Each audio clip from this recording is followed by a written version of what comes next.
This is Optimus Prime, and you're listening to All Things Transformers with Steve Megatron and TFG1 Mike. Transform and roll out! You're listening to All Things Transformers, version 2.0. Transformers!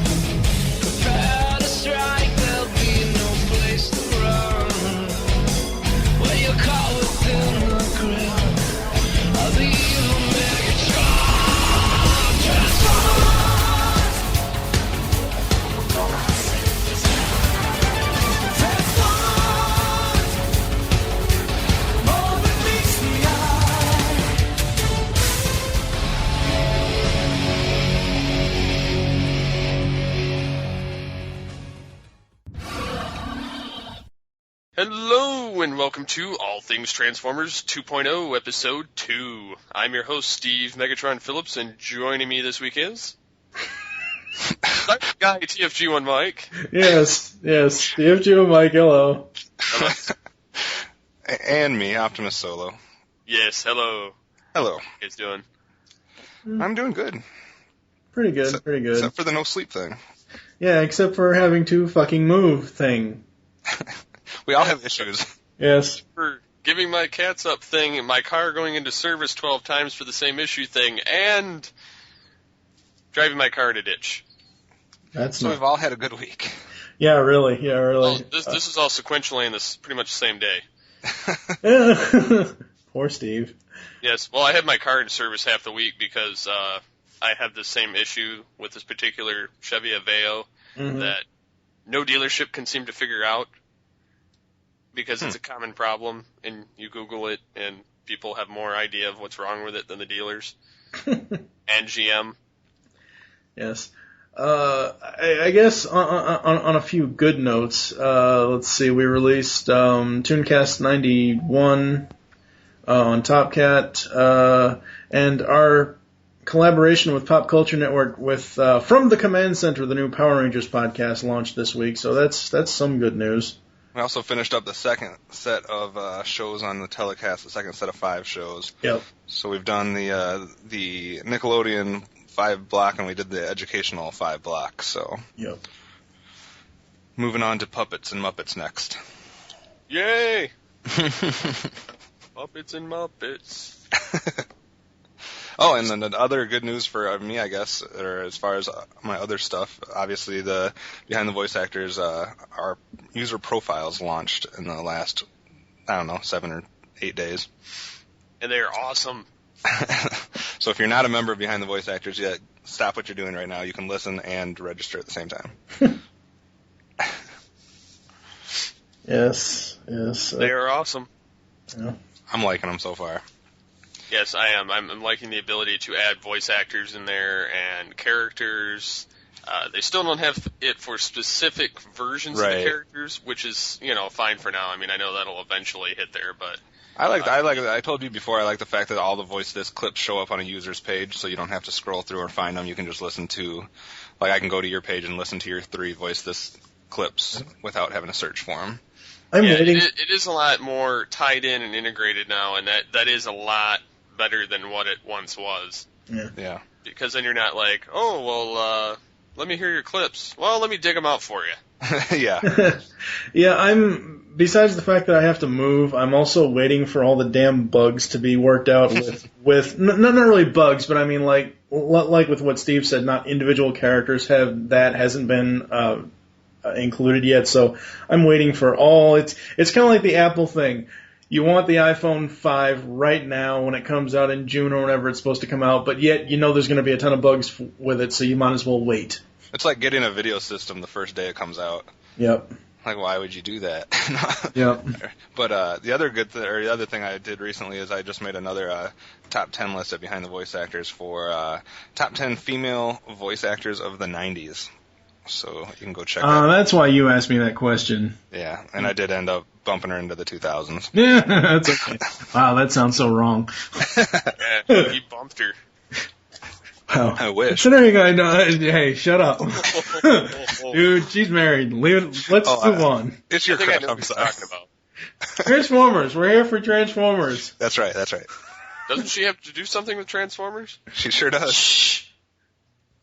Now we're just Alrighty. getting into a horrible Yeah, Steve, Yes. move I'm going to take the reins, and I think we're gonna move on to the Transformers news. And Maximals don't have torture chambers. Although, I could get behind that idea. And now, with the Transformers news, we are going to bring up Dark of the Moon. First thing up on the Dark of the Moon news, we have the Super Bowl release of the Dark of the Moon trailer, which was quite a surprise, for one, at how quick it got online after the Super Bowl, and two, just from what it shows. Well, I will say, go ahead, Mike. So, I'm constantly going to have problems with this episode.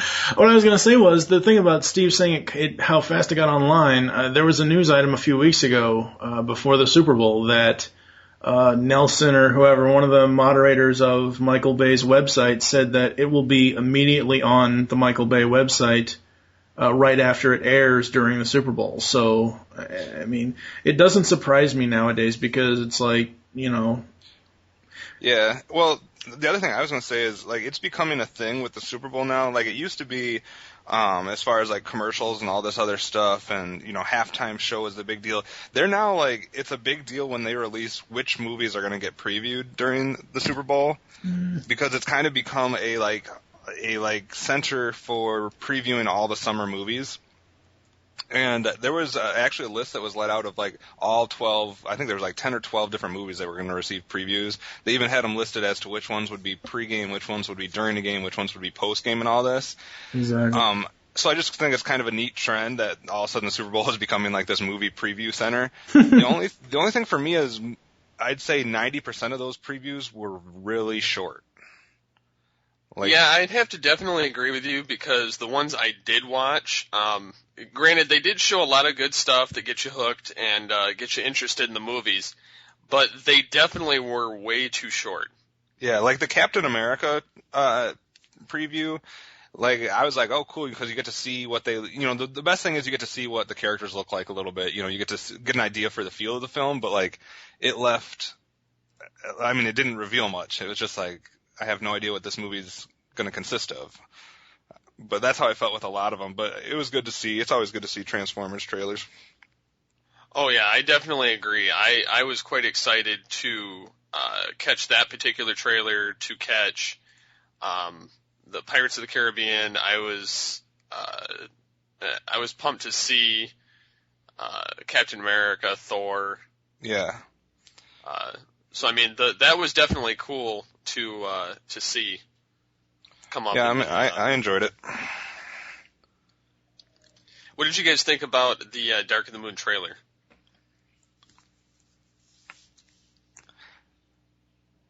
Mike's asleep.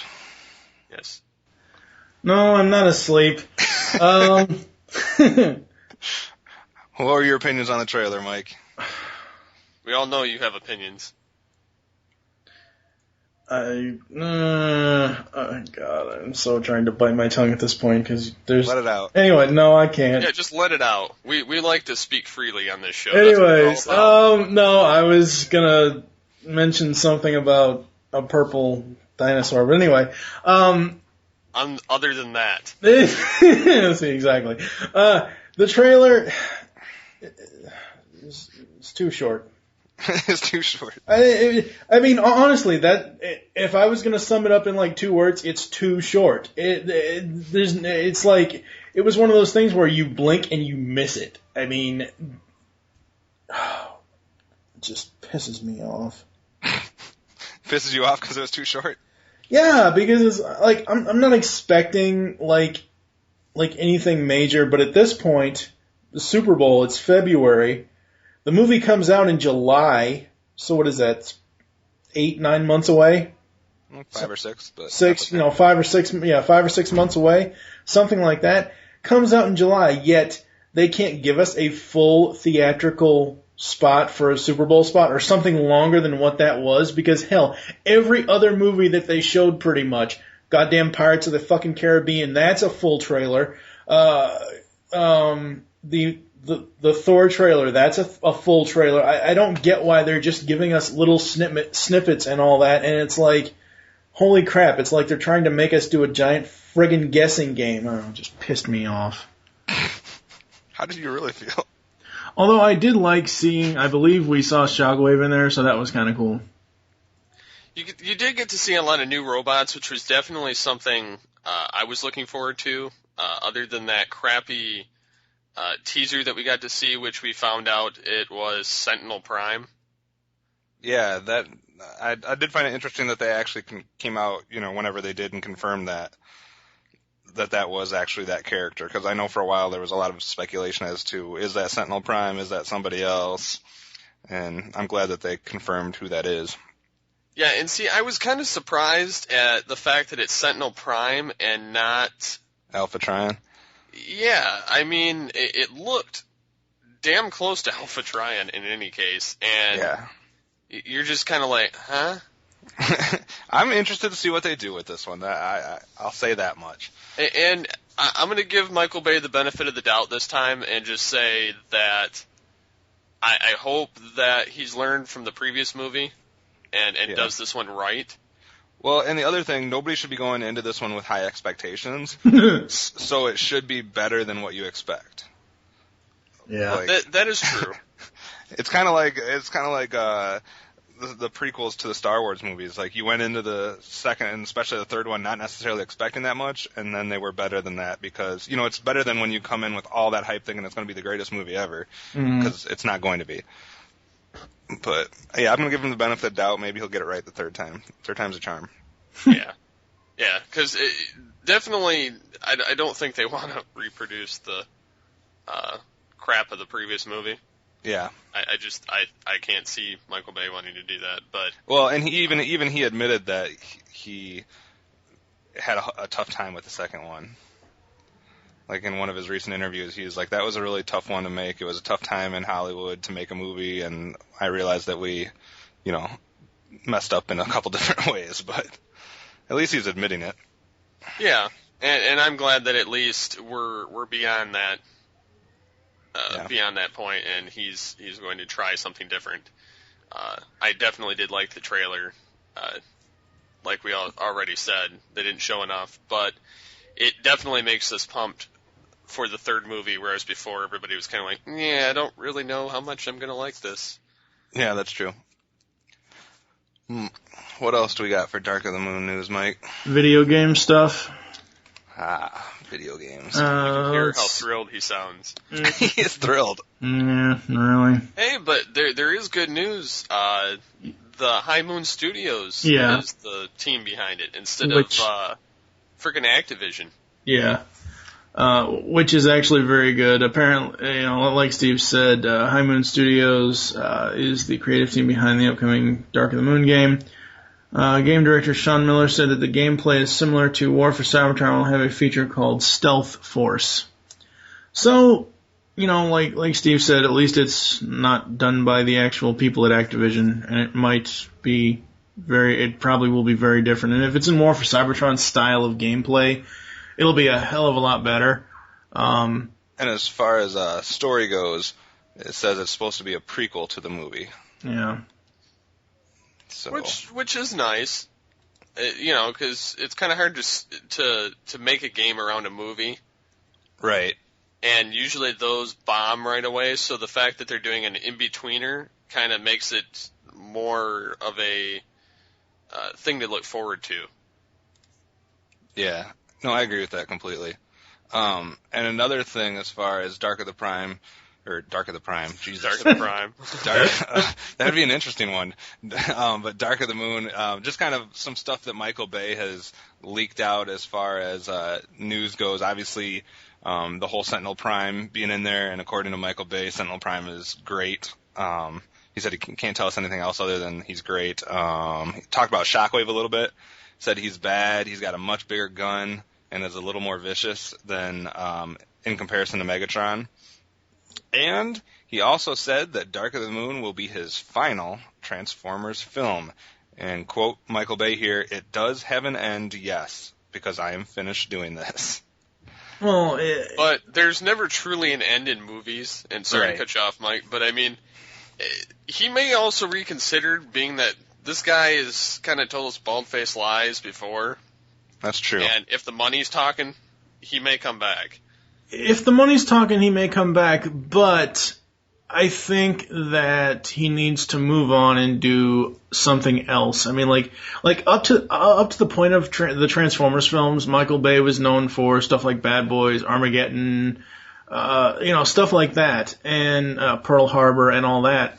And while all those are great in their own parts, he needs to go back to making individual films for himself, and he needs to step off the franchise. The question is, and we can speculate on this at a later date, but if there was to be not really I don't know if they would do a Transformers 4 or whatever, but I mean, of who could pick up the reins as far as taking over and maybe telling a different story in a different movie. Yeah. But let's talk about Shockwave. First of all, me being the G1 fanboy that I am, Shockwave always was a bigger gun than Megatron. Yes. And second of all, Shockwave has always been, at least to my knowledge, yes, in the G1 cartoon he was a bit of a wimp, but in the comics and also in Transformers Animated, he was this just plain out psychopath. So I kind of see where they're going with this. Obviously, we can't speculate too much on it because we haven't actually seen, what the role he plays. I just hope that Shockwave, even though supposedly he's supposed to be the big bad villain of this one, I'm hoping that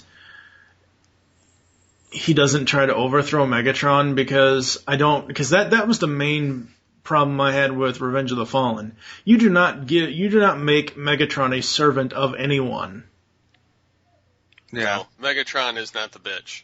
Well, this is the number one thing that they have to do with Shockwave in order for me to like the Shockwave character. I'm fine with him being this big badass and being vicious and everything, but they gotta capture that kind of like that calculating, like logical thinker. You know what I mean? That almost, I don't know how to describe it, but that type of character personality that he had. It was almost like he's almost like Soundwave, but in a different way.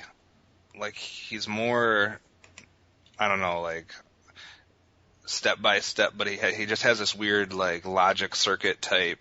I don't know.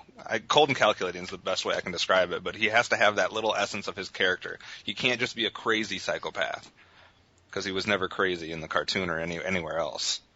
I mean, crazy like as a bad guy, crazy, yes, but he wouldn't do like illogical things or just like stuff without thinking. Oh, yeah. Everything he did was thought out. Oh, very much so. So as long as I get that, I'll be happy with him. Yes, I definitely hope that they keep some of the traits, that it wouldn't be the same otherwise. Yeah. And I guess the other thing that we didn't mention about Dark of the Moon was the whole the stuff that Peter Cullen revealed as far as who was going to show up in the movie. Did you guys see that? With Buzz Aldrin and Neil Armstrong? Yeah. What are your guys' thoughts on that? Again, it depends on it depends on how the story of Dark of the Moon is going to go. Like I said it in the past, episode 1 of 2.0 of ATTF, and I said it back in episode 58 of the original ATTF. It depends on how they're going to tell this story. If they're going to tell the story of being in line with the space race as a prequel to the events that had already happened in Revenge of the Fallen, I'm fine with it, but I don't know. Yeah. I don't know. I think it's nice because they are working around the space race stuff that they actually get NASA astronauts. Yeah, the first time I saw that preview that showed them being on the moon or whatever and kind of doing that whole, like, moon landing footage and, like, working in, like, almost historical footage and then having Transformers be there, I thought that was kind of cool. But, again, it depends on how they do it. I do think that is neat. Yeah, I mean, but it could be done wrong and it could be done right, but I liked the idea of doing that. So we'll see how they pull it off, or don't pull it off. I honestly think that they're going to do a good job with this film. I know normally people look to us to be the pessimists of the show, but it definitely leaves me wanting to see it. And I definitely want to see it. Especially when you get to the other stuff that Peter Cullen also brought up, saying it's going back to relying on the strengths of the character and expressing those. The writing is consistent with that of the original series, though in this new version, as in the movies, he has a lot more communication with Earthlings, so he tries to be a little more Earth-like, but 99%, I would say, is like the original Optimus.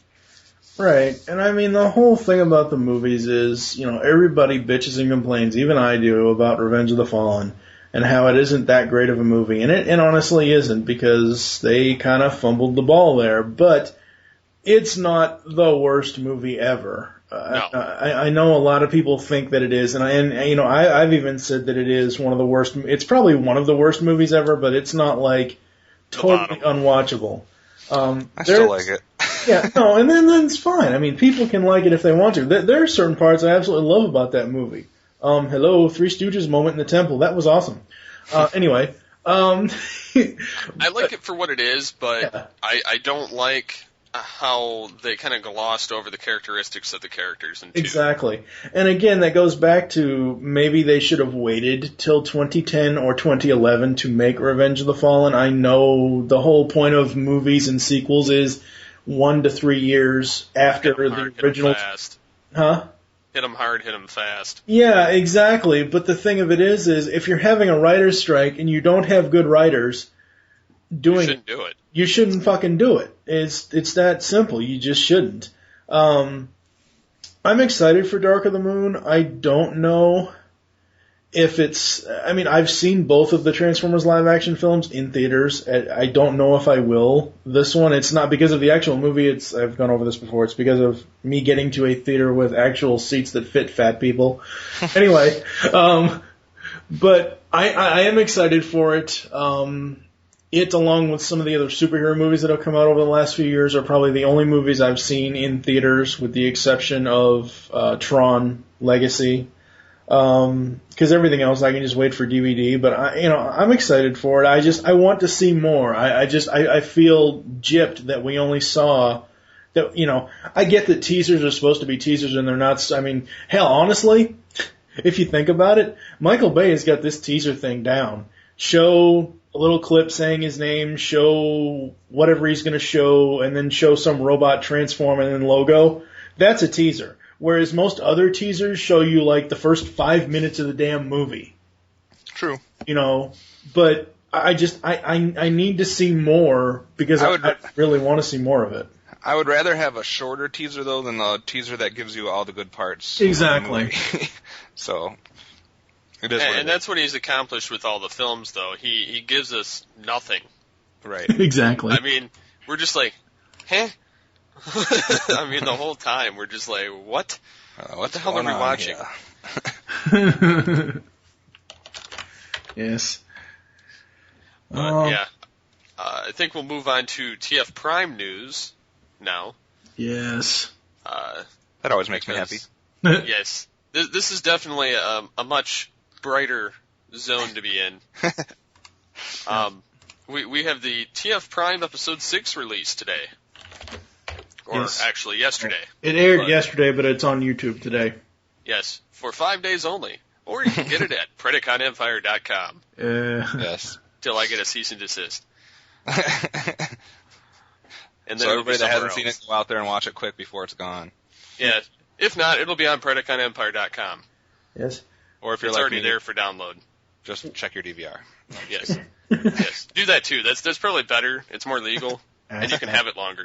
That's true. Ass hat. we're not going to really get too much into the actual episode 6. I think we need to focus more on like some of the other news items of it. But yes, episode 6 did premiere, and I'm really liking it so far. And we'll get to more of the actual discussion later. Let's see. Apparently there was the episode 10 title revealed. Yeah. It's called Deus Ex Machina. Yeah, it's Deus Ex Machina, yeah. I like to say it that way better, though. God by machine. Yeah, God from machine or God by machine. Yes. So it doesn't really reveal much. As none of the titles have so far, basically. Except for some of the descriptions have, but there's no description yet on that one, and I cannot get it yet on my DVR. I can only get the description for episode 7. I haven't been able to get 8 or 9 yet. So. Well, it's funny you mention 8 or 9. You might also notice that the title of the 9th episode, Convoy, also has a very brief single-sentence description summing up the main plot. Assisting Agent Fowler transporting an implosion device. The only thing is, all the descriptions that they've revealed online in the past have been not very revealing, and the descriptions I get on my DVR somehow are always more revealing. I don't get it. It's Well, again, they're going off of, TFW is going off of MSN. I mean, it's friggin' MSN's for Christ. and crap. Yeah, mine always actually names the characters and whatnot that are going to be in it. Yeah. Although it did mess up because in the episode 7 one, it says, for next week, it says, instead of Bumblebee, it just says Bumble. Oh, so It's like, Bumble. But it does mention a new character, which most people have already known about since it was revealed a little while ago, but next week we get Wheeljack. Yeah, very cool. Sweet. I'm wondering how they're going to work Wheeljack in with his personality compared to Ratchet. Yeah, it should be interesting. I'm hoping and we'll talk about Ratchet's personality a little bit more later on in the episode with the discussion, because holy crap. Yeah, you go from doctor to mad scientist. Yeah, hopefully Wheeljack is like, maybe they'll play Wheeljack as a little bit of a cooler scientist in a way. I don't know, like a more down, like, I don't know, in tune with society or something. I don't know. But there's a few other items of Prime news. LeVar Burton is supposed to be Jazz. Did we talk about that last episode? I think we noticed it on the wiki last time, or not wiki. I think it was IMDb and wiki, but it is on both of those. I'm still not 100% convinced that that's accurate, but true. I tried getting LeVar Burton to respond to me on Twitter, and I guess that's an impossible thing to do. Yeah. Unless he acknowledges you exist, I think it's pretty much no. Yeah, because I've tried a couple different times to make comments to him, and it's like nothing. Yeah. I wouldn't mind it. And as much as I know some people are kind of Tony Thrussell, one of the RFC fanboys, I know he's kind of turned off about Prime because it's too movie-esque still for him. I almost wouldn't mind if they brought in Darius McCrary as Jazz, or maybe even Phil Lamar. Darius McCrary, for those who don't know, was Eddie on Family Matters, and he voiced Jazz in the movies. Yeah. See, I don't know how I feel about that. I mean, I'm not saying anything bad against the guy, but I wasn't that impressed with the role altogether anyway. The portrayal, voicing, and nothing. Well, again, it would depend. Like I said, I mean, it's obviously going to depend on what the writers write for the character of Jazz in the cartoon. But I mean, I liked the voice of Jazz, just the voice that he used. I mean, yeah, he had cheesy lines and he got ripped apart by Megatron, but I mean, I don't know. I kind of dug it. But again, I could also dig a Phil Lamar version. But again, we don't know. You know, yes, there's rumors that LeVar Burton is going to be Jazz, but we don't actually know.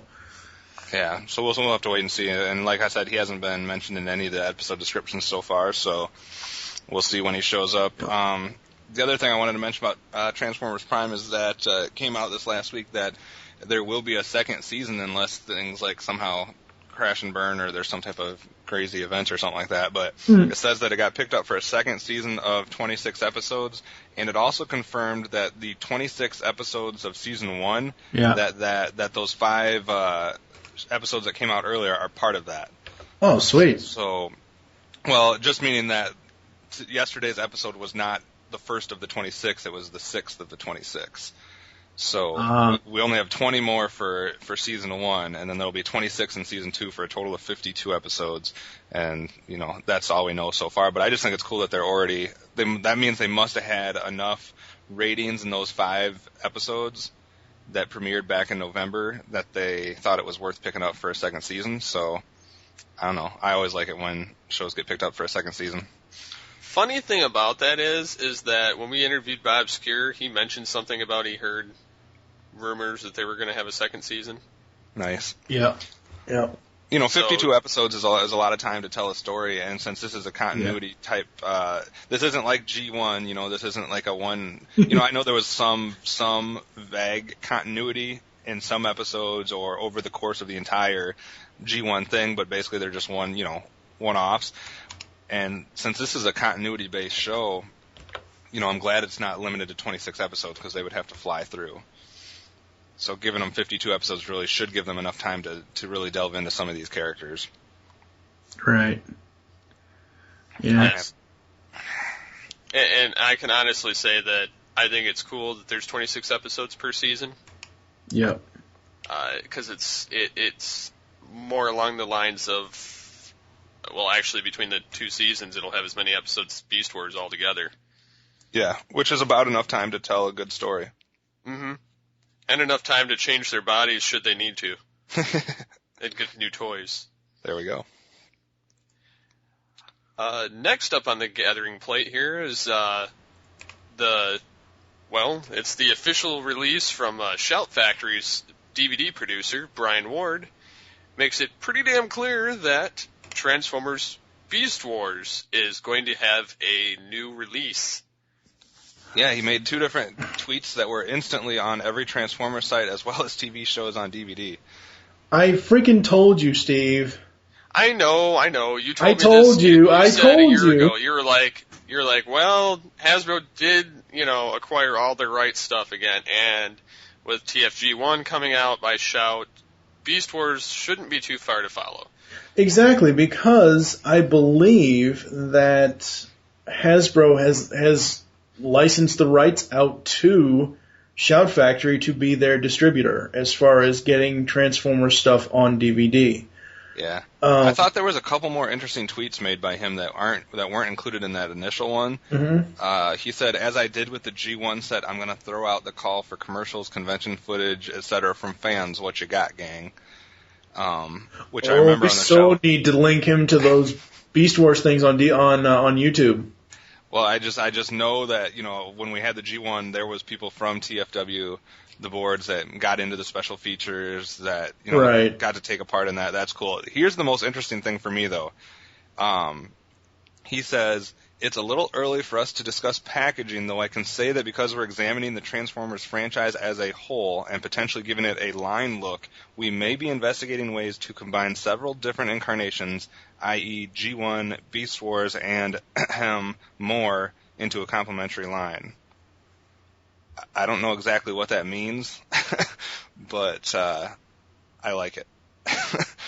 If they dare put the Armada trilogy in there, I will shoot them in the face. I think the ahem was a nod to his other tweets about does anyone speak Japanese, which was a reference to obviously Armada, Energon, and Cybertron. No.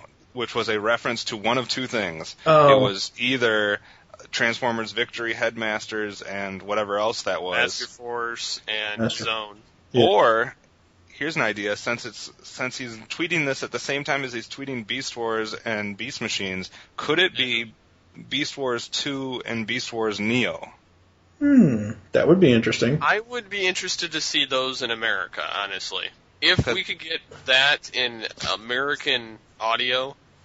Yeah. I'm just saying. Freaking retarded like Red or any of those, I would be up for it. I'm just saying, everyone's assuming that it's Headmasters and Victory and all, and Master Force or whatever.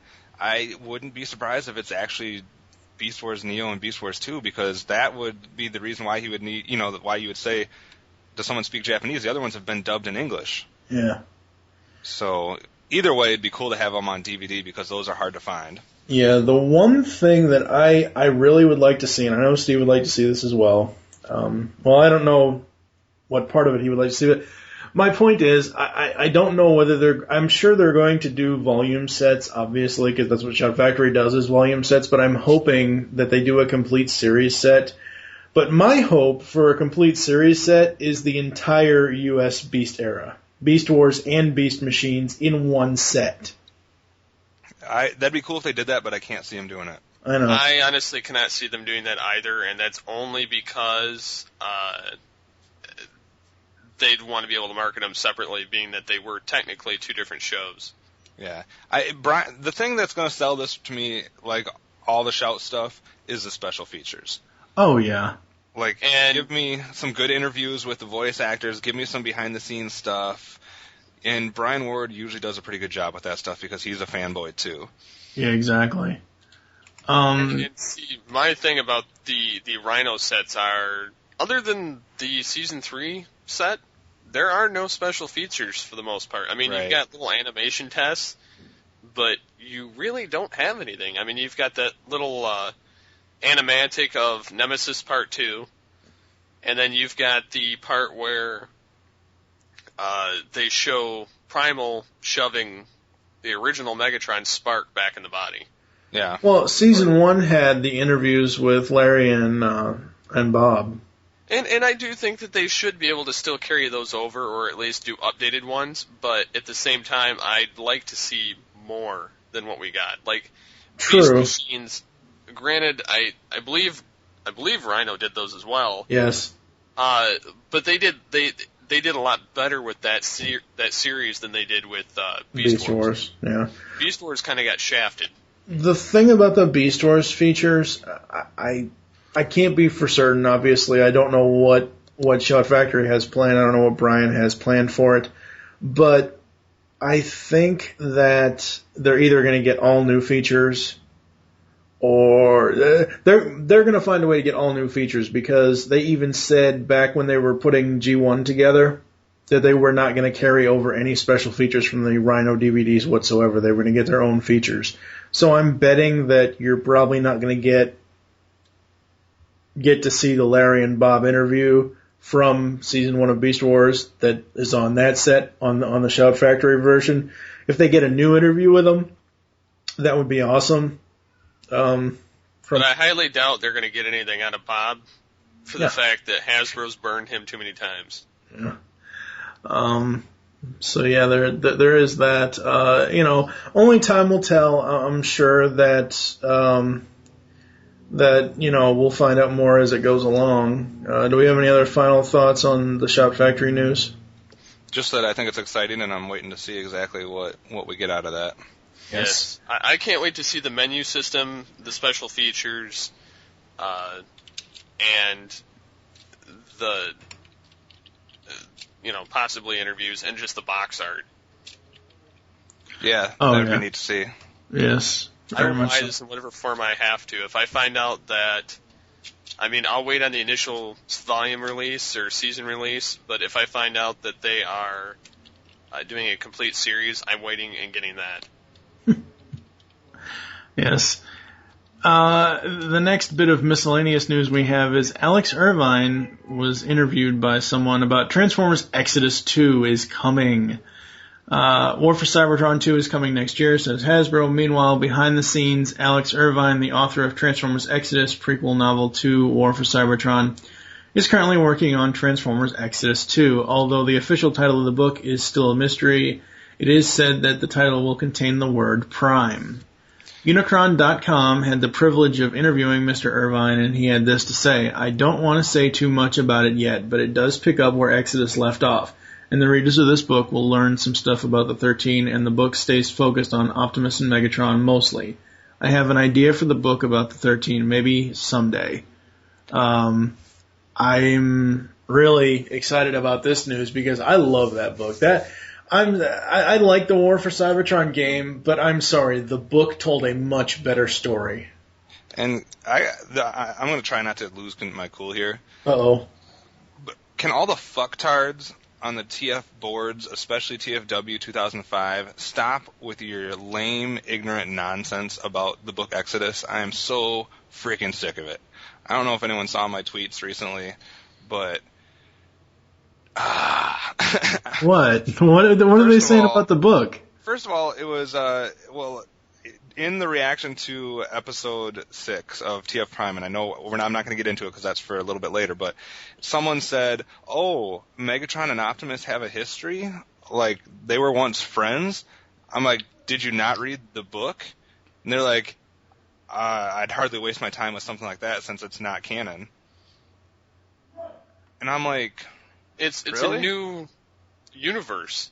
Well, but Hasbro themselves have said that they worked closely with the author and that it is a canon, a story that belongs in the Transformers canon. They have claimed it as official Transformers work. This isn't some fanboy writing a book because he likes Transformers. This is canon, folks. And the other thing they said is people keep refusing to believe that this, War for Cybertron, and Prime are all the same continuity family. These three things are intertwined. Are there maybe minor, contradictions and maybe some issues that don't match up between the three? Maybe, but they're all three the same universe. They're all three tied in together. That's painfully obvious. They're Dark Energon, and you know what I mean? There's people are so stupid. I'm sorry. See, I haven't even read the book, and I do want to. I just haven't had the chance to go out and buy it yet. But I do know that when I do get it, I'm going to enjoy it because I enjoyed War for Cybertron, and I enjoy TF Prime. And you can clearly tell, like you're saying, with everything in between, that this is its own universe, and they're tying every new thing into this universe. Right. They're trying to create... This is what they're going with.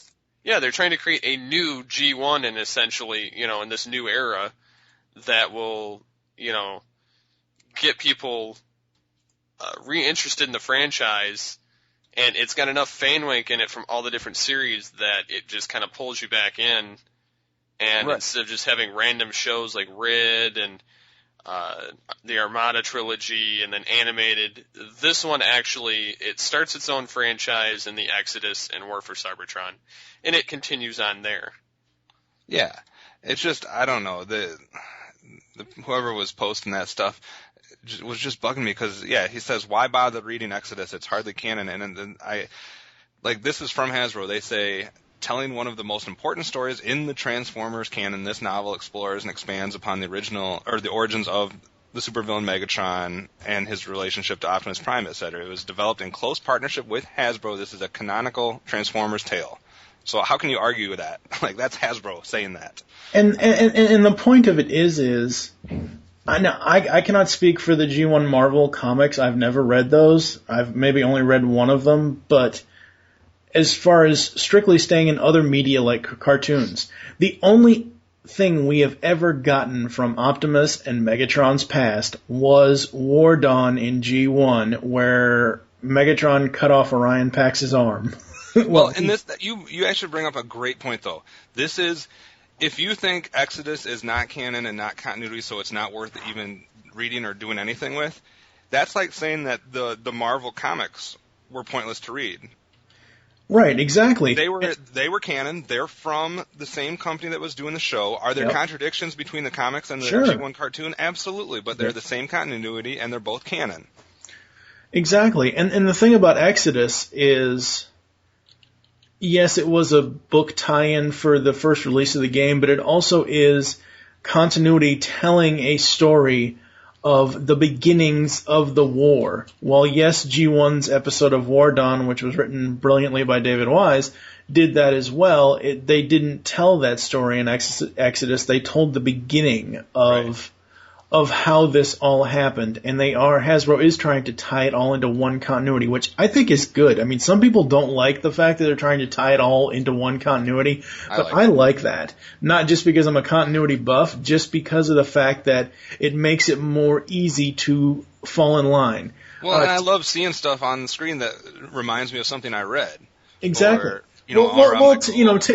I'm sorry to keep interrupting you, but take for example, me, myself, I love DC heroes and Marvel heroes and all that stuff as well. But DC and Marvel, while they are the two biggest comic book companies in the world, their continuities, there's so much because they've been going on since, 1930s. There's so much there and there's so much retconning done. I'm glad that Hasbro is deciding to do one giant continuity with Transformers. And the thing about Exodus is, Exodus has a lot of callbacks. They, one of the comments on the Exodus news post was Chris McFeely replied to somebody about complaining about the 6 lasers over Cybertron comment in the book, or the fact that that's a location on Cybertron, and Chris McFeely said that, oh well, that's a nod to Beast Wars, and that's a good thing because they're tying everything together. Yeah. I just, why should you read the book? So you don't make stupid comments about like, oh, Optimus Prime and Megatron have a history? Well, you should know that already if you're a Transformers fan. Exactly. Moron. Steve, you have any thoughts on the book other than what you've kind of already said? We've kind of. I have to agree with Kevin. Yeah. It just, to me, it's stupid if you're making comments like that. You should already know. I mean, I haven't even read the damn book, and I've heard enough to know that. The relationship. They even insinuate that in the movies that Prime and Megatron have a history. So, it's just, people are stupid. Oh my God. I think what probably people have a problem with is the fact that they constantly go back to that Optimus and Megatron were, like, the specific part of the book is, in the beginning, Optimus and Megatron were friends, and in the book they specifically say they were brothers. And they also say that in Transformers Prime, well, they don't directly say they're brothers, but they say in Transformers Prime that, Megatron wasn't always like this. He was, before he chose to be a Decepticon, this, that, and the other thing. And I think that's something that most people don't like. But then again, no offense to any of the TFW staff members, no offense to Tony Bacala, anybody that has to do with TFW that's a sane person, I'm sorry. Half the people on your fucking boards are morons. I think half the Transformer fandom are morons. And I love the fact that every time you call one of them out, they don't respond. They just disappear.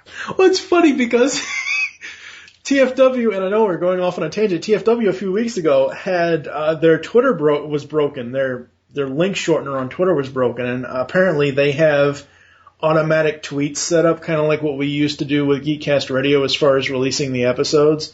Thank God that's been turned off. Well, that's been turned off because I had to change the. Right. No, I'm glad it's turned off because that way I can just make the posts from the fan page. But the same thing, TFW and a lot of these other websites have automatic stuff, and I kept typing to TFW like once a day, your link shortener is broken, your link shortener is broken. Why can't you fix your link shortener? It's broken. Get a new link shortener.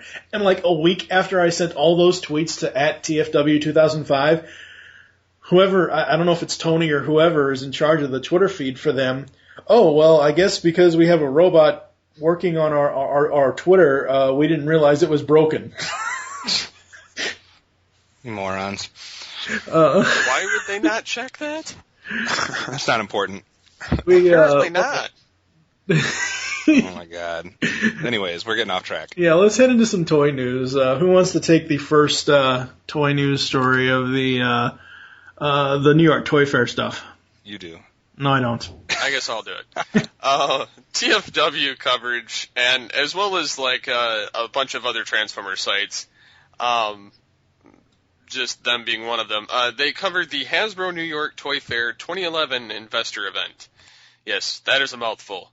In any case, they got to find out about Transformers Dark of the Moon, Optimus Prime renders, and these are just some random highlights.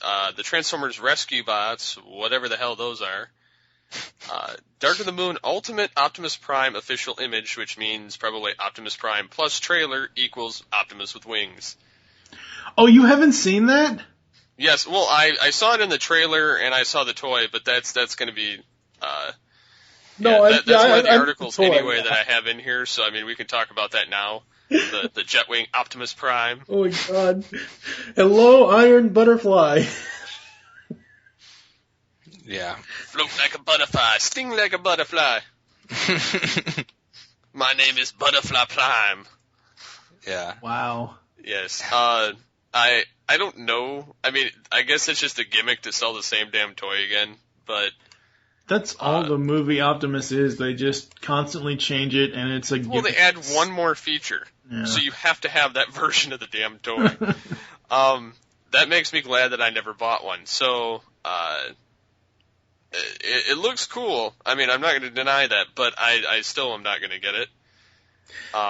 No. As we said in the last episode, the only toy at this point right now, the only other movie line toy I want is Shockwave.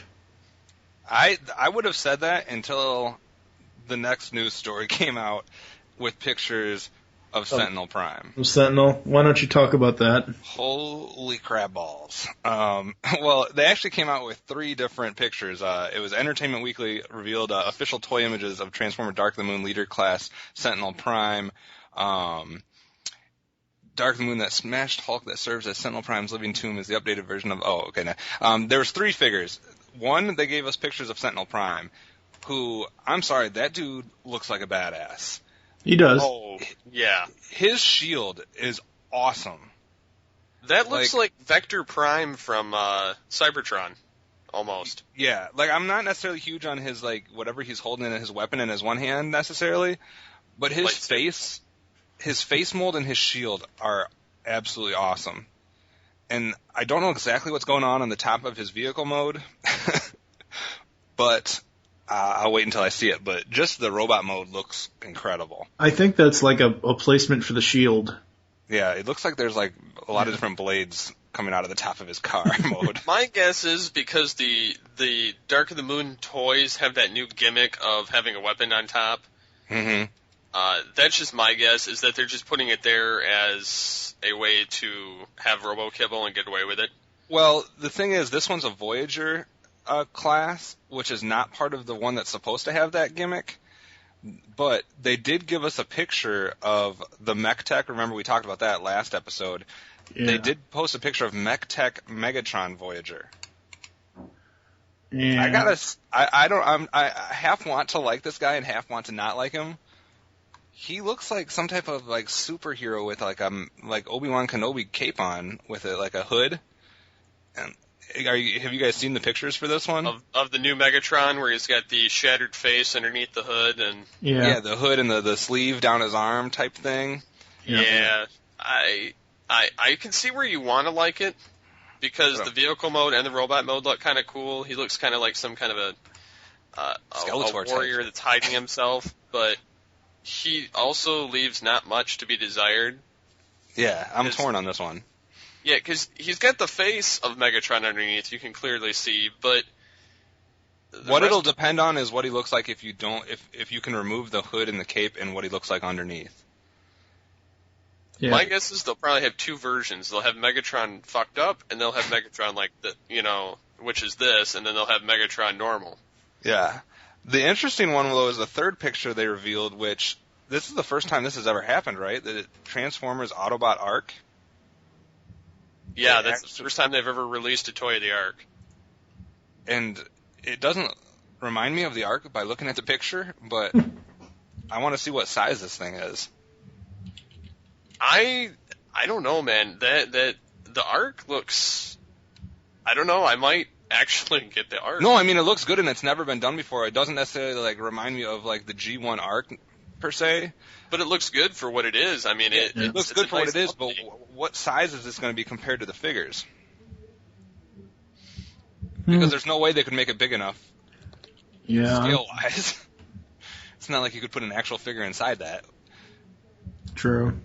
So I don't know how small it's going to be, but I think it's cool that they finally came up with the idea of actually putting out a toy. Why have they never done this before? Yeah. So that was the Dark of the Moon reveal toys. I don't know if someone else wants to pick up some other toy news. Yeah, I'm gonna pick up some stuff. I'm just gonna mention in passing that unlicensed third-party crap BTS 04 Soundwave prototype images have surfaced. He looks like a micro recorder. That's what he reminds me of, one of the old micro recorders, and it's third party. While most third party stuff I'm not against, I could care less for this. It doesn't remind me of Soundwave at all.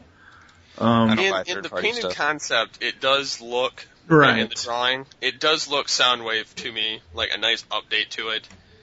Right. And it gives him a new transformation and leaves most of his robot mode exactly the same, and it fits his original cassettes. Yeah. So that could mean that we could end up with a better, more sturdy robot compared to the classic figure. True.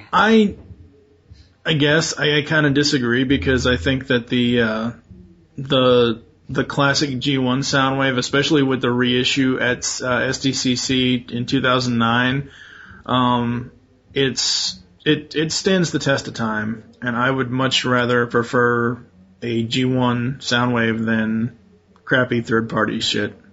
Yeah. So, moving into BotCon 2011. Over the last few weeks, they've revealed 3 so far of the 5-figure set for the 2011 Stunticon Transformers animated figures.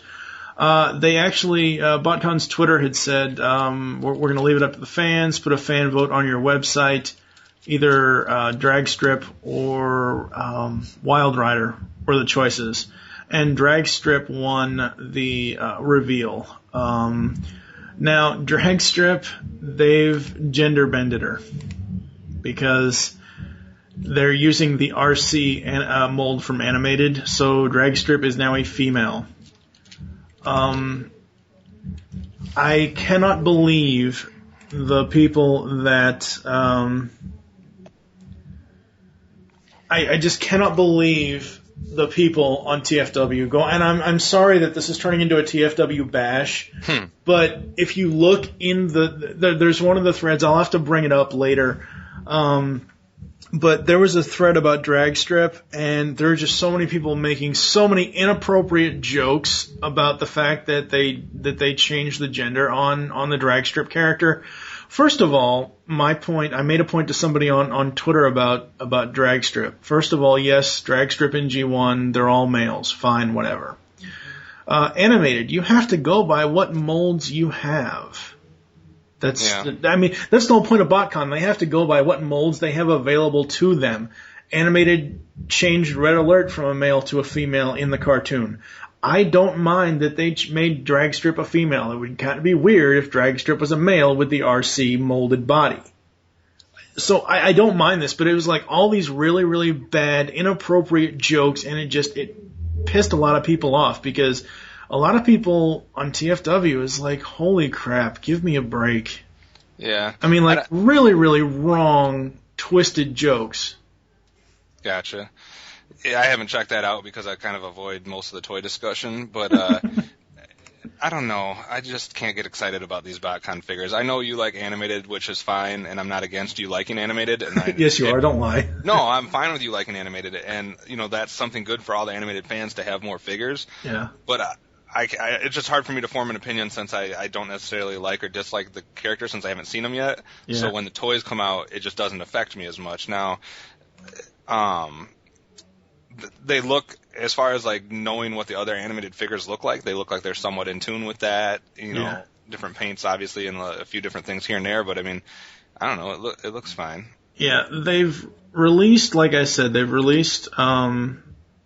End, which is a repaint of the Jazz mold, which we talked about last time. They've released Breakdown, this is his 4th BotCon appearance, and Breakdown is the Rodimus Minor mold with a new head. And obviously different paint scheme. It looks good for what it is. I like it. What role does your friend there play in all these figures? Because I always notice you having tweets with him. Derek Wyatt. Derek? He drew up the designs for these. Okay. I don't know exactly how much involved he is, but I've seen BotCon post on their TwitPic his character draw ups of the BotCon figures, his animated models of them. So he's designing the animation models for them to go by for the figures. Very cool. As far as breakdown goes, it is a G1-esque head, I believe, that they're using for a new head mold, but it is the Rodimus body. It looks good. I like how they're going by the G1 colors a lot. Like Dead End is the maroon, kind of like what he was in G1. And obviously the drag strip is yellow and reddish maroon around her. But just, I don't know, they look really, really, really awesome, I think. Yeah. And I cannot wait to see. I'm sorry to cut you off. This is the last thing I'll say. I cannot wait to see, because BotCon on their Twitter specifically said that Motor Master will be last, and there's been a lot of speculation whether he's going to be a Voyager Optimus Prime repaint, or I don't think they'll do this, but I'm kind of in the back of my mind. I'm kind of wondering what a repainted Leader Class Ultra Magnus would look like as Motor Master. I don't think they will do that because I don't think the BotCon set is big enough. I don't think they put Leader Class figures in their sets. Right. So I'm assuming it would be the Voyager of the animated Optimus Prime figure. Right. But yeah, it'll be interesting to see. Yeah. It won't be something I want to buy, but it'll be interesting to see. The last piece of toy news that we have is finally we got some pictures of Transformers Prime toys. So for everybody that was convinced that there was going to be no toys, yes, you're just part of the moron fandom. But revealed at Toy Fair and coming to us via Ain't It Cool News, they have pictures of both Optimus Prime, Megatron, and the 3 humans. Let's start with the 3 humans. They're actually going to give us figures of the humans, which I believe has never been done before. Third-party stuff has done humans. But we've never had an official human figure of any line, have we? Right. Exactly. Yeah. You're correct, sir. They're fine. They look like those, they remind me of those things that you used to get in, like, cereal boxes. Mm-hmm. You know what I mean? Just those, like, molded plastic, like, yeah. But I don't know. I think it's cool. I'm not going to buy them, but you know, it's all cool. Like, if you want to have human figures of the Transformers Prime humans, that'll be cool for the younger crowd and maybe like diehard collectors. I will pass, but I'm not against it. What do you think about the humans, Mike? I like them. It's probably not something I'd buy because I'm not really buying a whole lot of toys these days anyway. But right. I mean, I like that they're there, and I wonder, and I honestly don't think these are these pictures. I think they're just designs, like character designs. I don't think this is what the actual figure will look like. As far as the toys, I don't know. Well, you know how Hasbro will show like prototype images? Yeah. I think these are just like a cartoon design prototype. They almost look real though. I know, but what I'm saying is, what I'm wondering is when they release, like, I don't think there's been a reveal of a Bulkhead figure yet for Prime, but I know there's been a reveal of Bumblebee. So what I'm wondering is, are they going to fit it in with along the same lines as the Human Alliance little minifigures that actually can fit inside the Human Alliance vehicles? Yeah. Steve, do you have any thoughts on the human figures? I just kind of wish, I mean, granted, I don't get much into the humans, and they are extremely show accurate. Mm-hmm. I just wish that they weren't so, I don't know, statuesque. I wish they were kind of more posable so that they actually have a realistic use when you have the figures or the Transformers with them. Yeah. Do you know what it wants me though? It makes me want for them to go back now, maybe like a future BotCon exclusive or something. Give us the humans from G1. Spike, Chip, and Sparkplug. Daniel and all those guys. Like, let's see those in little posable figures that we can put places. Like, that would be cool. Young Spike, old Spike. Wheelchair guy. Anyway. Yeah, Chase. But let's talk about the actual Optimus Prime figure next. I'm a little torn on this one. I don't like it at all. I hate it. I like the gun that he's holding. Yes. And that's about it. Yeah, I have to agree with you. It looks too fake, It looks like a bad version of the classic Optimus. It looks cheap. Actually, it looks like a remolded, repainted type of version of the War for Cybertron Optimus figure. Yeah. Because if you look at the legs there, they have the same type, like in the front of the leg where it has the gray part, like on his knee. That's the same type of stuff that's on the War for Cybertron figure. Yeah, it just reminds me of the classic one though, and like in the truck mode. The truck mode's actually better than the robot mode in this one. It's not as bad. I still don't like it. No, I don't like that truck mode at all. But yeah, I'm a little disappointed with the Optimus figure. Yeah, you are. Yeah, I don't know. So we're all in agreement that the Optimus figure is not very good. Yes. What? I says agreed. Before Megatron has his say on Megatron, I just have to say, I wonder if they're using a remold for the Megatron figure, because I swear his legs look just like Universe Cyclonus's legs. Well, that leg mold has been used for multiple. Okay, I was gonna say because it reminds me so much of the Universe Cyclonus mold. The Megatron is absolutely the opposite of Optimus. He's Megatron is awesome. Yes. His hand cannon is awesome. Every part of his robot mode is awesome. And I actually am digging the vehicle. Yeah. Steve? For Megatron? Yes. Yeah, the Transformers Prime Megatron. I would definitely agree. I definitely like this figure in robot mode. Nothing about it screams crap. Yeah. It looks very sleek. It has all the little holes covered up just nicely. It's extremely show accurate. It reminds me of like a classics mix with the War for Cybertron game and G1 Megatron almost. Right. Somehow his arm cannon reminds me of G1 Galvatron. Which is cool. A little bit, it does. I would say I can't really tell. Just it looks like it's that frosted color kind of a little bit. Right. Oh, yeah, no. What I was going to say was it looks like they almost reversed the War for Cybertron Megatron cannon, not in the actual design of it, but the coloring, because although I can't tell if that missile is purple, it looks like they had purple gun and black missile, but it also looks like a piece of purple dark energon, so... I also like that he has fingers. Yes.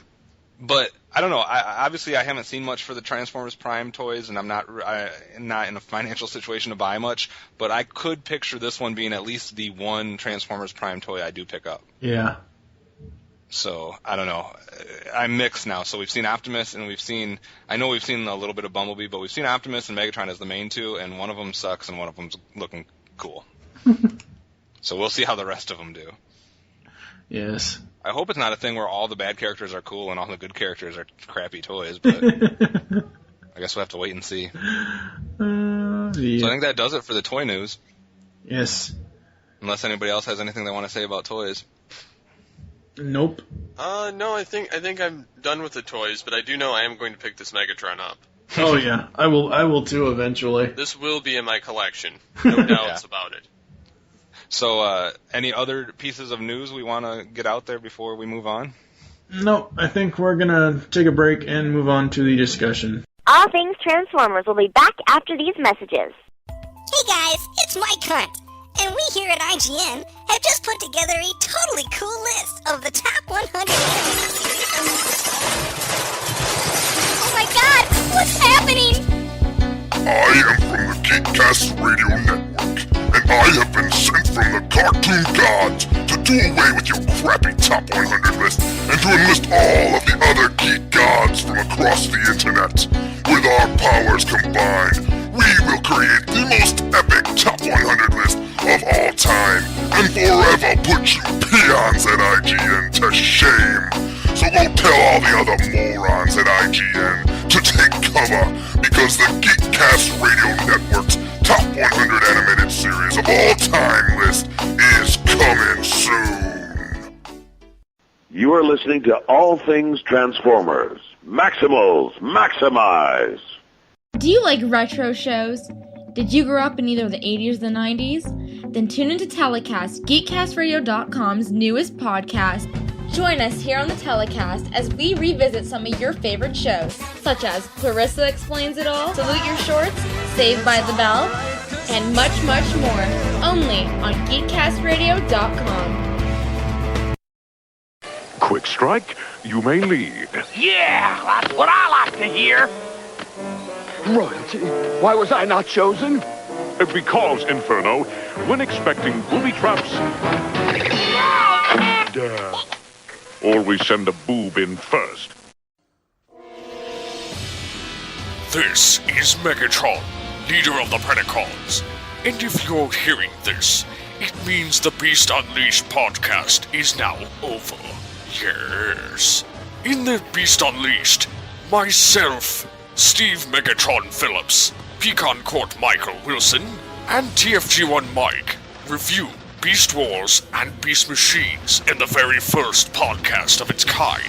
Yes. In the podcast, we interview voice actors, writers from the show, and talk in-depth trivia between everything in between. So, if you're interested, you can tune in to the now finished Beast Unleashed podcast over on GeekCastRadio.com. Ha ha ha ha ha. Excellent! Yes! Now, back to the Beast Unleashed podcast. Welcome back to All Things Transformers. You've heard a couple ads before this, and now we're going to discuss the latest Transformers Prime episode. Yes. Yes. Yes. Master and student. I gotta say, I got home Friday, and in case you guys are not aware of the situation here, I do get the Hub channel, whereas Steve and Mike don't. I'm not trying to say that as any good thing or a bad thing, but it's obviously a little different experience. I'm glad that it was posted on YouTube in time for you guys to watch it, but I got home on Friday all ready to watch it because I thought they aired at 4 and 4:30 my time, but they air at 5 and 5:30 my time. So I actually was able to watch them all live, and I actually felt like a little kid. I turned on the Hub, and I was like 5 or 10 minutes early, and I'm just like waiting. I'm like, oh, cartoons! Like it's been a long time since I've sat on the couch, excited for some new cartoons. So I watched the episode of G.I. Joe Renegades, which was a much better episode than the previous week, and then I watched the episode of Prime, and yes, it's back. Yes. I think we need to, before we actually talk about the actual episode and what happened, need to talk about the intro scene and the music. What did we think of this, Kevin? I thought it was an improvement on what we got with the miniseries or whatever you want to call it back in November. Right. I still thought it was a little lacking. I liked the music. I was hoping for not necessarily singing, but at least somebody saying something, or like in the Renegades one, they redid that one also because the original Renegades one had no intro. Right. And the Renegade one now has like a voiceover, like a narrator guy kind of telling the story. Mm-hmm. I don't necessarily say I need that, but I don't know. To me, it was missing something. Was the music cool? Yes. Was the visual part of it cool? Yes. I was hoping for a little bit more, but what about you guys?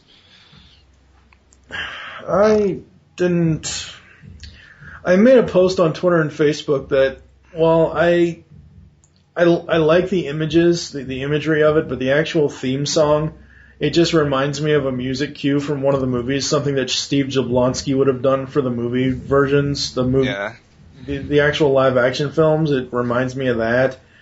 Well, I read somewhere that they were actually going to attempt to try to work in some type of like homage to G1 type stuff into the intro, and then like somebody heard this music and was like, "No, this is it." And I'm like, I don't know. Like it would have been much cool to have. I don't care. Just give us some type of like robots in. Like give me something. You know what would have been really cool? Yeah. I don't think they would have been able to do this, but it would have been really cool if they could have used that alternate Stan Bush, Vince DiCola theme where Stan and Vince sung the actual G1 theme. Yeah. Well, that's what I'm saying. Like, it would have been an easy place without messing up your actual show or, the continuity that is Prime and Exodus and War for Cybertron. The intro would have been an easy place for an homage to earlier, whether it's G1 or Beast Wars or something. They could have given a nod to something in the intro and made it at least feel like the same type of stuff. Yeah. Steve? Yeah, I do feel that they could have had something, I don't know, with a little bit more Transformer-y music in it. Mm-hmm. But I wasn't overly disappointed with it. Yeah, it was like I wasn't disappointed with it, but I wasn't like jumping up and down about it. Yeah, I wasn't blown away either, but I did like it. Yeah. And then, of course, we got into the regular part of the episode, which opened with Megatron and Starscream as far as where we left off with the miniseries. And I'm surprised they didn't. I was expecting to see a little quick like mashup montage of what happened in the first 5 episodes, which they didn't do, which I'm not upset about. I was expecting it. They didn't do that, but they did give us a little glimpse of what happened to Megatron at the end of the miniseries. Yeah. Which, you know, I guess for me it was enough because I remember the episodes enough. If you were a kid, though, and that was your first thing you saw, you might have been a little lost. Yeah. So I was kind of surprised they didn't do like a previously or, you know, previously seen on Transformers Prime or something like that. Mm-hmm. But what did you guys... Be that they just don't want to waste the time on doing that. Like a lot of shows will sometimes burn up half a show. That's true. That's true. Recapping, and they're just like, no, we're going to hit the ground running and just do this. Yeah, because it's hard to... That's one thing that's hard, I think, harder for Transformers than it is on the G.I. Joe show. I think the G.I. Joe show, 2 minutes or 24 minutes, whatever it works out to be, is enough to tell their story, usually. There's been a few times where it's kind of been pushed, but with the Transformers, it seems like there's so much that it's almost hard to get everything into that 20-some minute segment. Like, so I kind of understand that they needed those extra couple minutes to actually tell the story. What did you guys think of the opening with Megatron and Starscream and how it kind of set up the episode? Steve? I did kind of like that. That was definitely something different. It was nice to see them having a little bit of bickering going on between them. And my favorite thing about it was the fact that Starscream is not being portrayed as an idiot completely. And this is similar to what we saw in the book, and this is one of the things I really liked about the book, and I know you haven't read it yet, Steve, but the book portrayed Starscream as someone who knew what was going on, someone who was smart enough to see a couple steps ahead, and the point I'm getting at is he realizes that he needs his army behind him. And I like the fact that he's smart enough to know that he can't just completely do away with Megatron and be, like, stupid about it. He has to do everything he's doing is calculated in the fact that he wants the army behind him, he wants the power, but he's going about it in a somewhat of a smart way. Yeah, exactly. And I like that they're not portraying him like a complete moron. Well, see, the other thing is, according to this episode, according to the end of the 5-parter, Darkness Rising, Megatron got blowed up. Yeah. He got blowed up real good. Yeah, and at the beginning of this episode, it's Starscream doing his whole, I'm going to take the Decepticons over, lead them to conquest. I am Lord. I am. Yeah, I like how they say, what is it? He says, Commander Stars, Lord Stars, I like that, how they had to change it mid-sentence, but it's one of those things where, yes, this Starscream is more of the calculating, scientific type of mind and strategist, whereas, G1's Starscream, even though he was cool, Megatron still kicked his ass every single day. Well, and the nice thing about this is, with the Decepticons at least, yes, you have your drones or your Radicons or whatever the fuck we're supposed to call those guys. Mm-hmm. You have those guys, which are the brainless, like soldiers and whatnot. But so far, every single character that has been introduced as a Decepticon, there is something to them. Like, they have a deep character. They are, they have motives. They have a personality. They have, they've done a good job as far as developing the first 3, as far as, even though we don't get to hear Soundwave speak, you still get that sense. Now, I do have to point out that a lot of people may have missed this news story. I'm specifically talking to Hailstorm. She missed it. I had to put it on her Facebook wall. There was a story a few weeks ago, I think we even covered it on the last episode, where there was answers done by the creators. And for those people who don't like the fact that Bumblebee doesn't talk and Bumblebee's just an animated R2-D2 type, and, there's going to be a story behind that. So they're looking ahead and doing their own stuff. Same thing with Soundwave, specifically Soundwave. He will have a voice eventually. And I love what they're doing with Soundwave so far. I don't care what anybody else says. The only thing with Soundwave is I don't like the design. I'm face.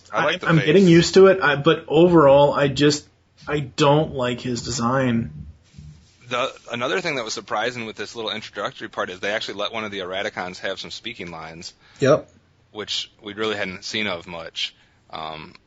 So I kind of like that. But so basically, you have Starscream being the lord of the Decepticons at the beginning and taking over command, Megatron's out of the picture, etc.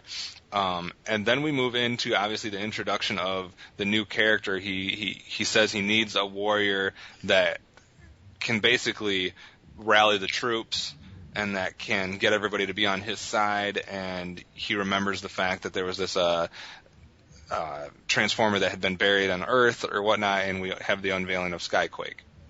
Hi, Skyfire. I'm sorry. I had to say that. Skyfire, Jetfire, whatever you want. Even though Skyquake's ultimate ended at his ultimate thing that happens in this episode, even though that was different compared to Skyfire in G1, I'm sorry. That's the exact same storyline for the most part, other than the fact that Starscream didn't say that they were scientists. The story is that he was a warrior buried on Earth, but same thing.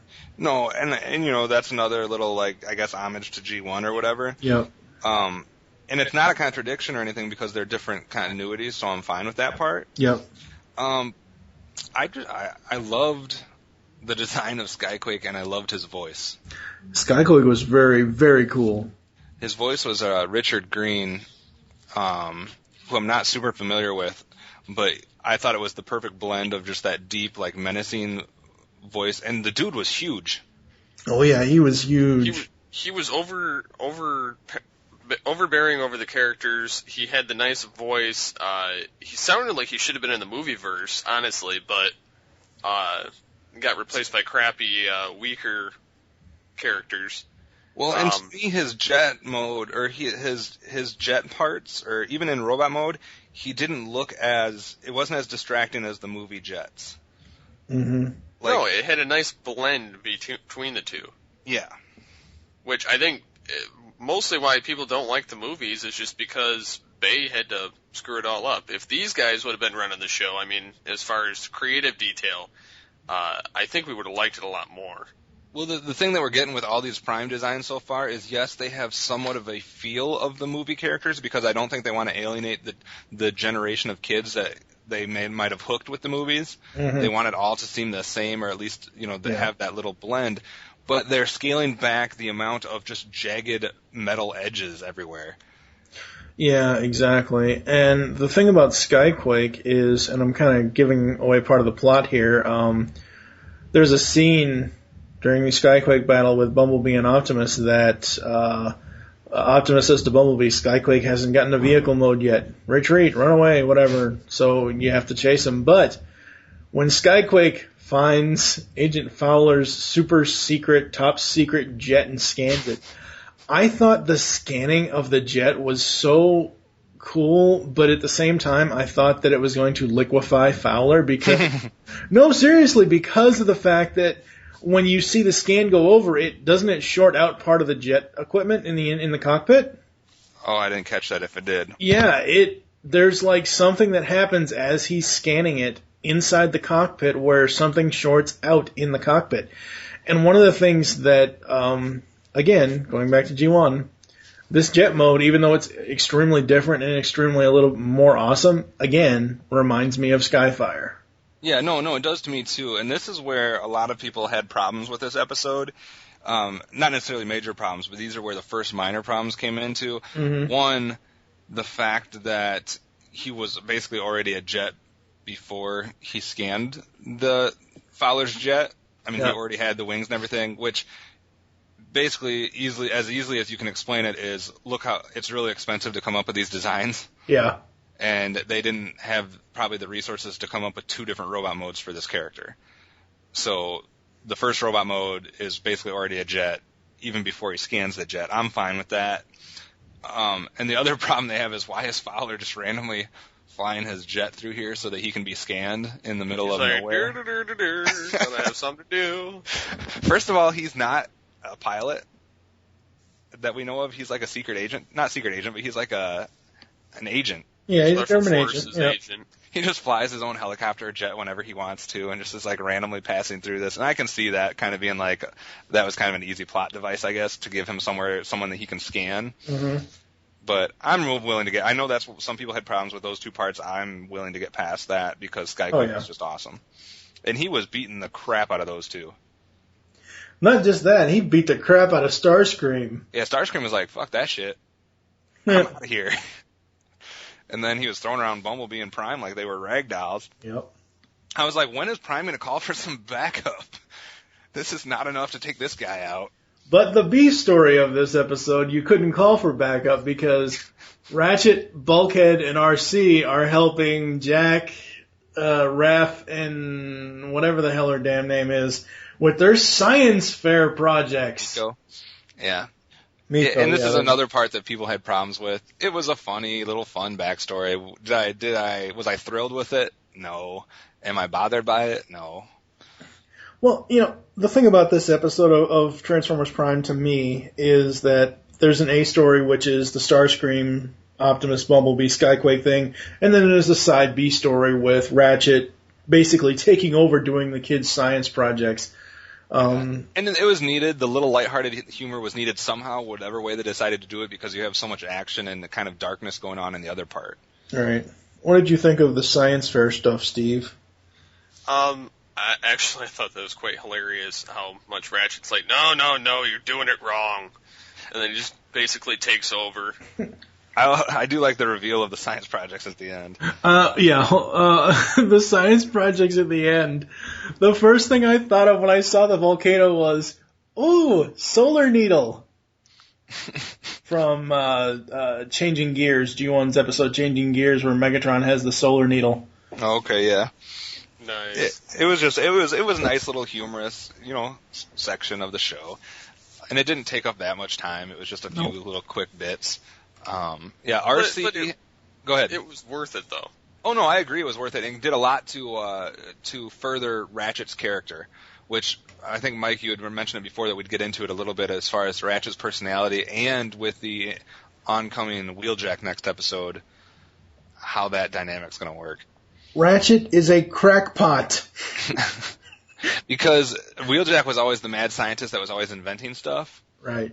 And it's like Ratchet's filling that role now. See, the funny thing is, like Wheeljack and Ratchet, and I know, I'm sorry to anybody who hates us comparing shit to G1. We're going to compare anything to G1 at this point, especially this cartoon. If you have characters named the same, they get compared. I'm sorry. Exactly. Ratchet and Wheeljack. Now, we haven't seen Wheeljack yet in Prime, so we don't know what he's going to be, but the dynamic between Ratchet and Wheeljack in G1 was of them.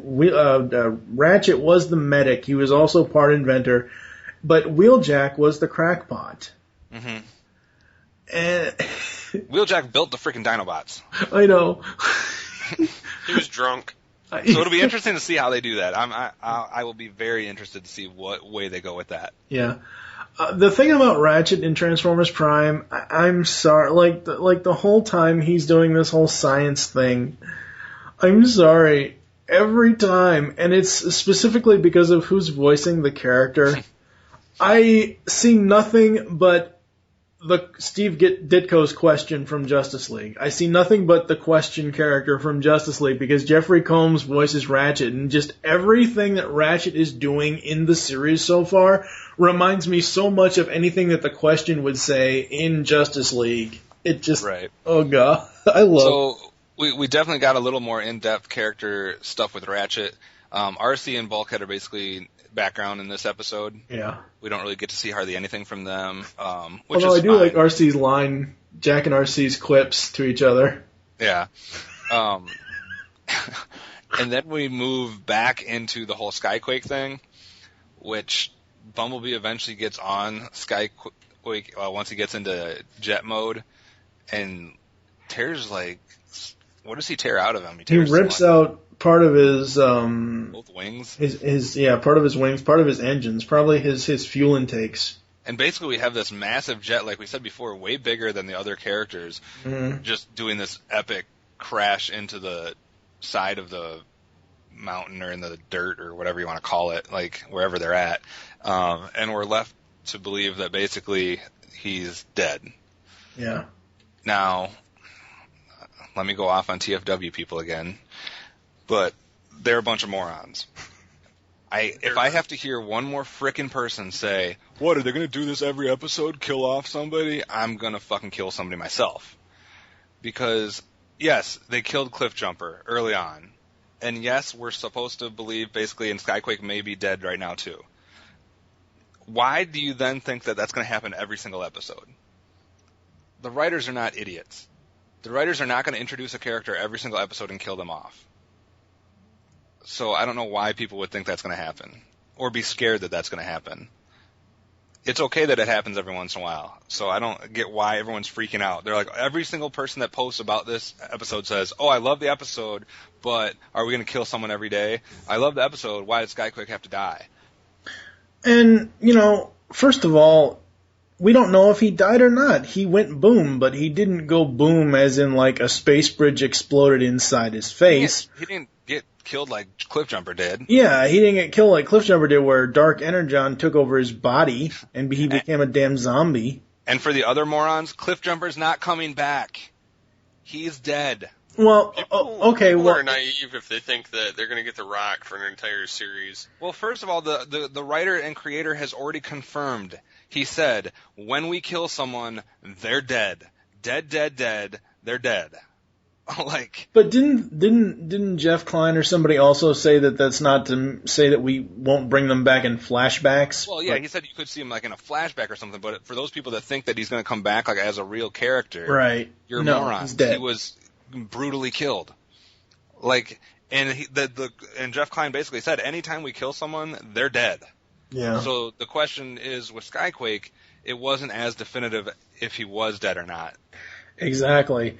But anyways, that's how that ends, and then we get the epic scene with Starscream going back to find, because they see a second signal of a life form. Soundwave detects it, and he's not aware of anyone else that's buried on Earth. They figure out it's Megatron's signal, and he goes up to find Megatron on the space bridge, which was an epic scene. Steve? I love the fact that they found Megatron by the end of the episode. Yeah. And he was fucked up. I love the fact that Starscream gets down and whispers in his face or talks right to his face. Kind of like you see in some type of action movie. Mm-hmm. Get right up to the guy that you think's basically not going to have any chance of hurting you and be all showboating about it. And when he took the Dark Energon out of him and just kind of held it, I don't know, that was kind of an epic scene to me. Yeah, it was. And then he hides it from Soundwave. Yeah, oh yeah, that's the other thing I forgot to say is Soundwave had released his chest again. Do we have a character name for that thing yet? Jeff Klein said it's supposed to be an homage to Laserbeak, but he wouldn't call it Laserbeak. Okay.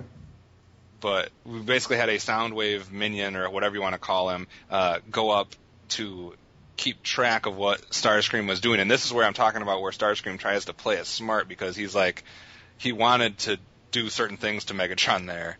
But since he was being monitored, he's like, oh, we need to get you back to sickbay, which it still cracks me up that they're calling it sickbay. But so then they take Megatron back and hook him up into a million different tubes and whatnot. But what did you guys think of both? If you want to talk a little bit more about Skyquake's death or the whole scene with Megatron and Starscream, what was your take on how the episode basically ended the last 5 or 10 minutes? Steve, you can go. I liked Skyquake. I liked the fact that he was such an overpowering character that it took multiple attacks by Prime and Bumblebee to actually take him down. And it was the other thing I like is that it was his jet mode where he was killed, which is something he wasn't familiar with. To me, it explains it more. If they would have killed him somehow in robot mode, I would have been like, wait a second, because he was a badass and beating him up. But there's no way. Yeah, he just scanned the jet, so I understand that he might not have known You know what I mean? It makes it more feasible to me. But go ahead. But yeah, I would definitely say that it's an added a great added character to the Decepticon side. It's kind of like the bulkhead of the Decepticons. Yeah. You're only saying that because it's a green Ratchet, set. your Starscream to your RC, your Megatron to your Prime, and then you got Bulkhead with Skyquake. So you just need your guy that fights Bumblebee now. Yeah. Which is going to be nobody. Pretty much. Because the Decepticons have never had someone that size that took on Bumblebee. But no, I get what you're saying. But yeah, I definitely thought that was something cool, that they're finally kind of narrowing it down, getting to the point where you can tell who kind of fits against who. Kind of like Beast Wars, you had 1-to-1 ratio of every character, and we're starting to get that now with TF Prime. Right. Yep. What did you think about the whole ending with Megatron? That was badass. Yeah. I thought Starscream, the original Starscream, there's no way he would have got away with that. No way. And the original Soundwave was smarter than that. He knew Starscream inside and out. I mean, he knew, what was going on at all times. And if he would have caught wind of Megatron,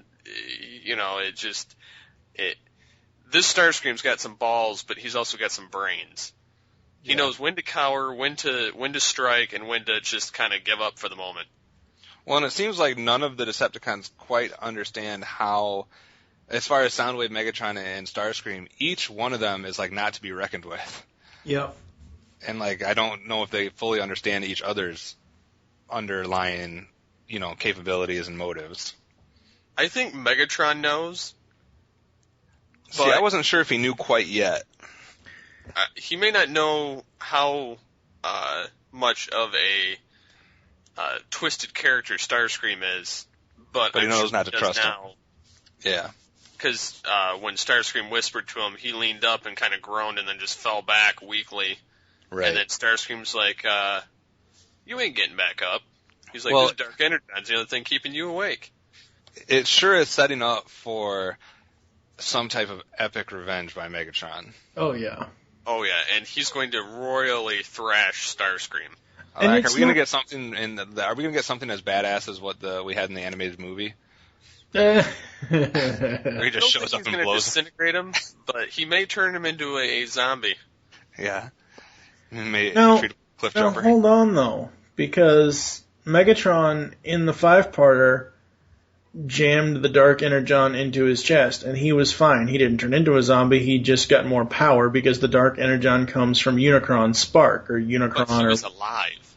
Well, no, I know that, but what I'm saying is, if Megatron kills Starscream, or if Megatron puts Dark Energon into Starscream before he kills him, it's just going to make him more powerful. I'm That's not why remembering. You have to kill him first. I haven't read the book in a while, and I don't remember. I haven't rewatched the miniseries in a little bit.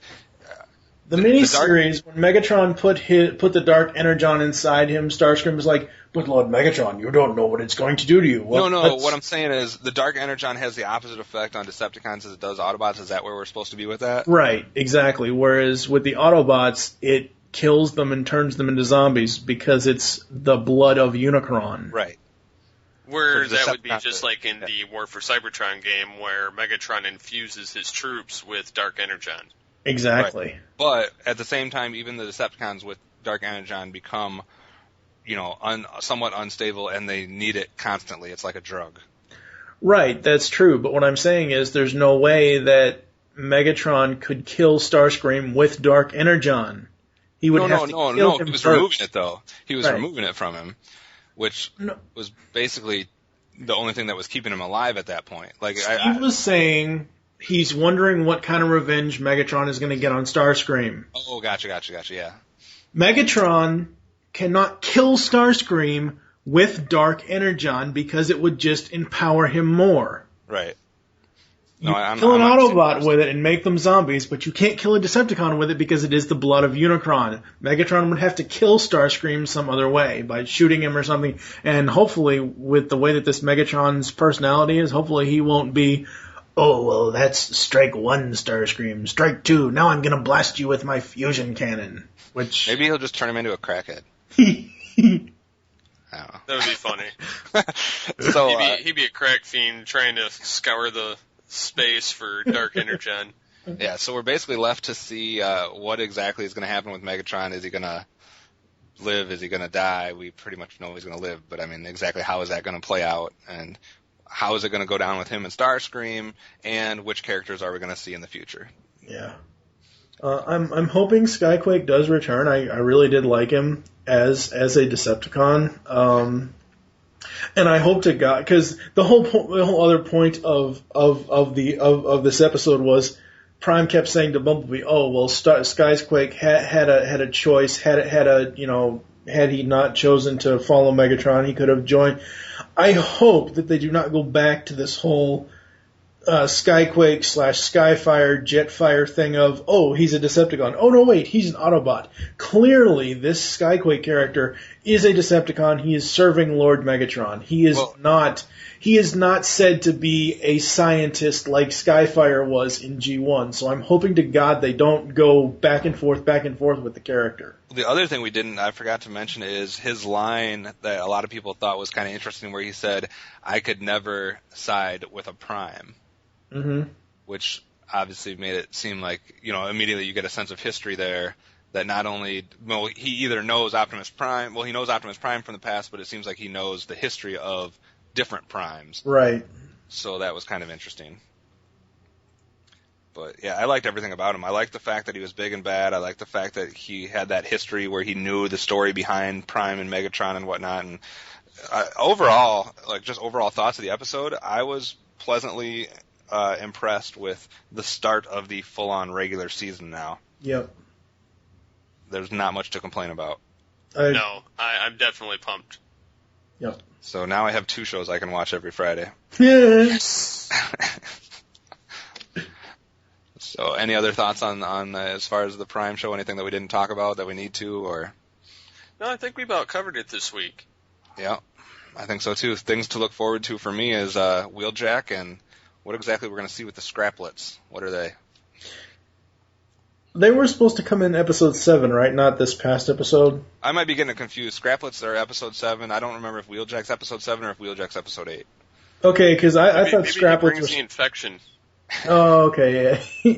But they did say, the creators are saying that they're going to be bringing in more and more characters as we go through. Yeah. So for all those people that thought we were only going to have 3 Decepticons, yes, I remember all of you guys freaking out. We need more Decepticons. You're going to get them. You were morons. Yeah, they'll probably have the Seekers. They'll probably have the Constructicons or some form of them. I mean, get Shockwave in there. Oh yeah, but so, that'd be funny having Wheeljack come in there and Prime's like, Wheeljack, what are these? Shit, Prime, I brought Scraplets back from Cybertron. What's Cybertron? Where the Scraplets come from. Yes. So that's what I'm looking forward to, Wheeljack and Scraplets. I was hiding in the alleyway. But, yeah. Anyways, I'm looking forward to, first of all, and I know it's not this week or this month, but I'm looking forward to the new Beast Wars set by Shout Factory, which will be within the next few months anyway, or whatever. I will be buying that. I really don't care. The cost is not an issue. I will because I need them in boxes and next to my other Transformer stuff instead of on a burned CD. Yeah, see, I have the original discs. I got Season 3 at Best Buy when it came out, and then I had to go reverse order to get them. Yes. I went and I got second season from Best Buy later on because I was poor at the time, like to the point I couldn't put gas in my car. Yeah. And splurged $40 on them, and then Season 1, I had to pay $40 for, but I bought it on Amazon, so I knew I was getting a good copy.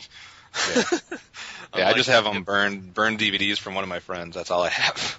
And then I got a bunch of episodes on Predacon Empire that were favorites. So yeah. What are you looking forward to, Mike? I'm looking forward to most of them.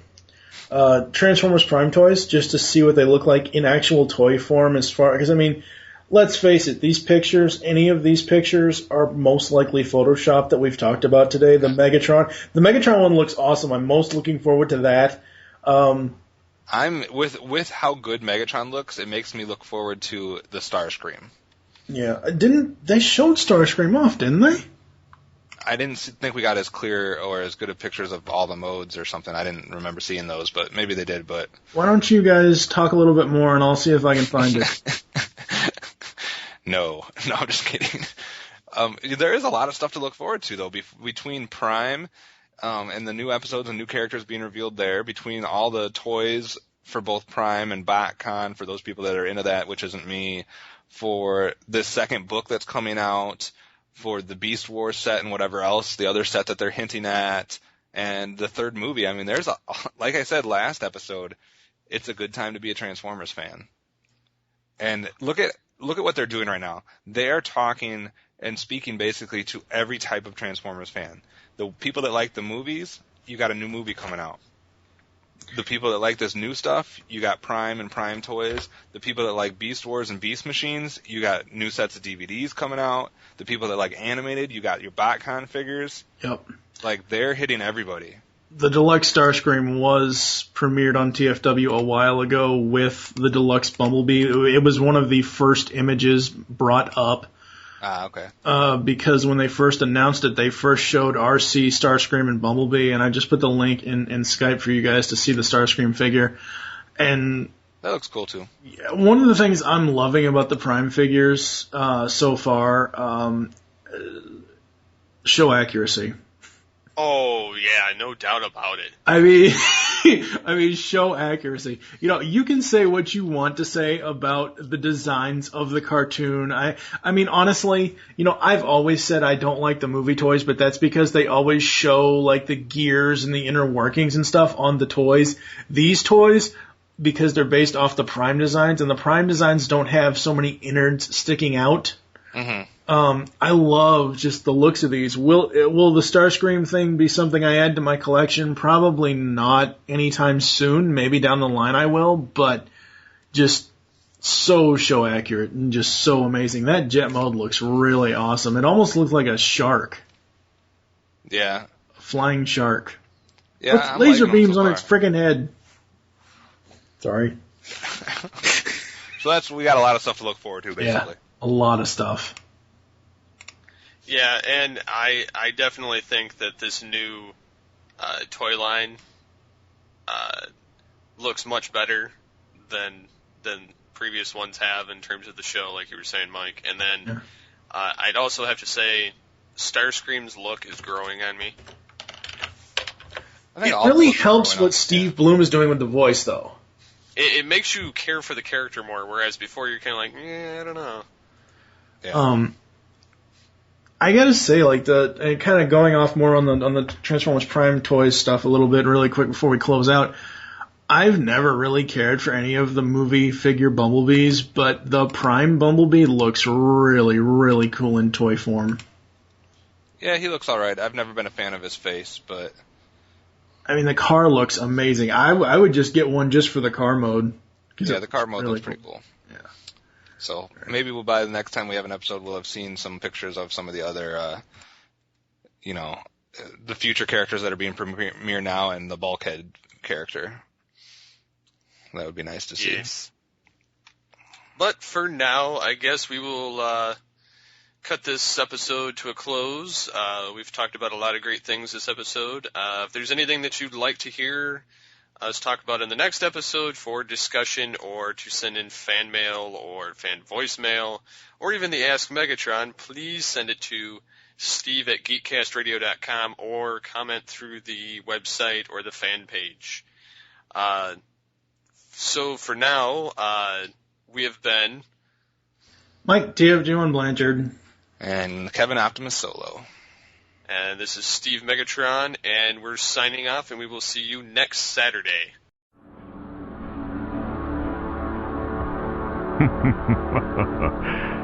Yes.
certainly the most humiliating defeat of my entire career. Yes.